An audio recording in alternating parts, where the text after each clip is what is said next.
Ассалаумағалейкум қазақ елі. Міне бүгін Алтай қаласына, баяғыда Зырянов деген қаласына келдік. Осы біздің Сұңғат ағамыз. Ассалаумағалейкум. Армысыздар? Осы біздің Батыр ағамызбен бүгін кездестік. Енді аға сізге сөз айтып келсеңіз, не болған осы жерде? Бұл жерде Лениннің памятнигі тұрған. Сонысы біз өкіметтен подряд берілді. Подрядын алып біз жұмыс істеп жатқан кезде трактормен артынан байқамай случайно құлатып алдық. Ешқандай немеміз жоқ, заңды бұзылған ештеңе жоқ. Бәрі заң жүзінде, заң шеңберінде тексеріліп, қылмыстық іс қозғалды, тексерілді, бәрі жүргізіліп жатыр. Бірақ енді бір шындықты табылады деп ойлаймыз. Ешқандай заң бұзылушылық болған жоқ біз жақтан.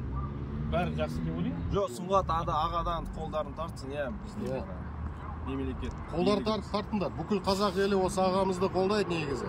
Жоқ, одан әрі қайтып қоямыз деген ойларда болмасын. Бізге ешқандай Ленин керек емес. Біз тәуелсіз Қазақстан Республикасымыз. Осы енді ағамызға қолым бергім келеді, осындай ағамызға. Енді случайно, не случайно десек. Бастамасы бар. Жаңа ғана сол погрузчик қасында тоже бір отырып. Погрузчикті құшақтап. Сүйіп оны.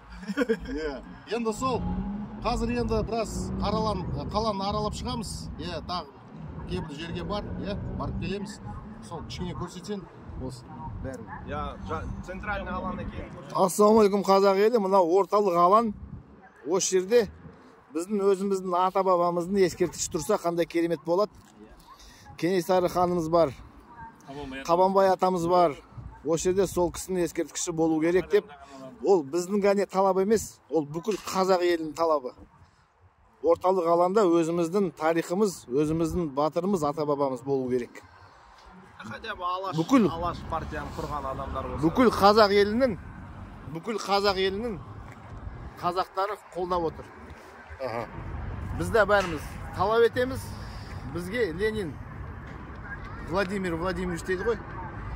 Керек емес. Біздің тарихта ол ешқандай із қалдыратындай әрекет жасаған жоқ Қазақстан елінде, қазақ елінде деген сияқты. Миллиондап қырғаннан басқа бізге қалтырған найзан ұшымен, білектің күшімен қалтырған өзіміздің ата бабамыз бар. Біз соларға деген құрмет көрсетіп, соларға ескерткіш қоюымыз керек. Дұрыс. Бүкіл қазақтың талабы.